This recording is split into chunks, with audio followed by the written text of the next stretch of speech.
Hurmatli radio televideniyalari. Mana sizlarni, mana shu hammalaringizni bugun Rossiyaga ketgan ekansizlar. Biz mana shu Orib ustozimizni, Xurshod ustozimizni, keyin yana bitta inson bor, ha? Qo'shni uchoqlaringizga atab yaxshi qo'shiq aytmoqchiman. 70'ler mi? 73'ler bilan. Qur'onlicha ko'chaga chiq. Qur'oni keldi. Senga atab shirin gullarim. Sening olib ketgani keldim. Bilamadim sevgi dardini. Unutmadim İmron dardini dedim. Ustozim kim edi axir? Lazi sana hep edi ahirdeki dilden. Çıroyli kız köçege çık.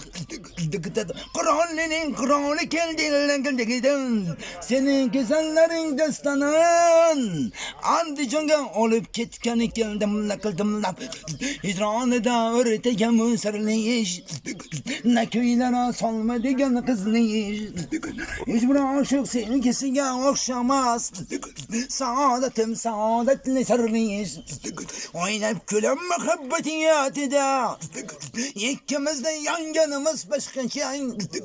İşkaynaşım lablarımız malı da. Humor kanın yanımız başka şey. Doğru tutukul tabılda dildelden.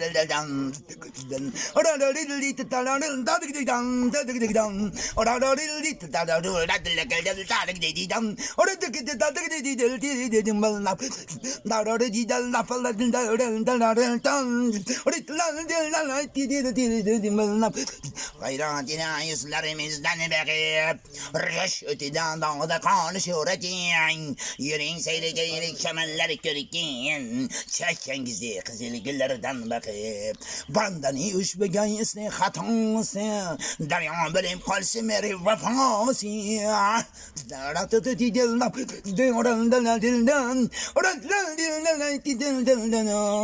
bandani üç began isni hatansı daryan benim kalsi meri vefası muhammetin teymez aşık erken rahat verir ket yerin yapası az dostlar kelin şehre cerrahtan bir küfür edecek 70'lere bitti salam yollan. Az dostlar 74'lerge Alangalis 73 70'lerge Alangalis salam sizler için Anvar Sanayi Piladi Şeral Cerrah'tan dallık dilden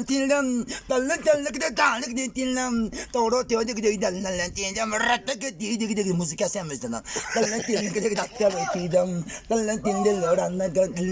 Sosani sarika boyamlı maklaçan kara gözlü sanamsyon özün yakşı bilasan göksümdeki derdimni sıram deme kılasan povza doğru daldık doğru dillik dadık didilen dallık diyorum randık didilen gülleri bakar mı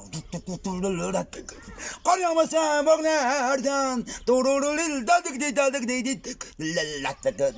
şimdi hayal bınar mı sen gelmesen bak nereden kara gözü sanam can özün yaşın bınasın Göğsümdeki dardımını selam deme kılasan vay senen can sanan ikinci kaç Bel qarang nimani Baxtiyor taniysiz ha Baxtiyorga salom ayting Baxtiyor deng salom deng boshlang yo'q Baxtiyor salom deb ayting Baxtiyorjon salom mana şu o'zimiz nomidan san'atkorlar nomidan hammalaringizga sog'lik, salomatlik, Bobomurod Hamdamovich bir qo'shiq, bir kuylat aytmoqchiman.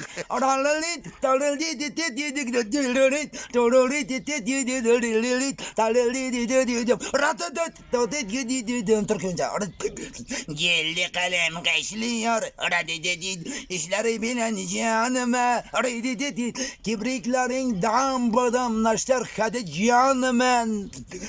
Men bir gün çırağıyı gel, sensin izin men dediğim, ömrüm başı da bölsün ha, tavaka gelirsin. bo'pti rahmat Rahmat beldi ana.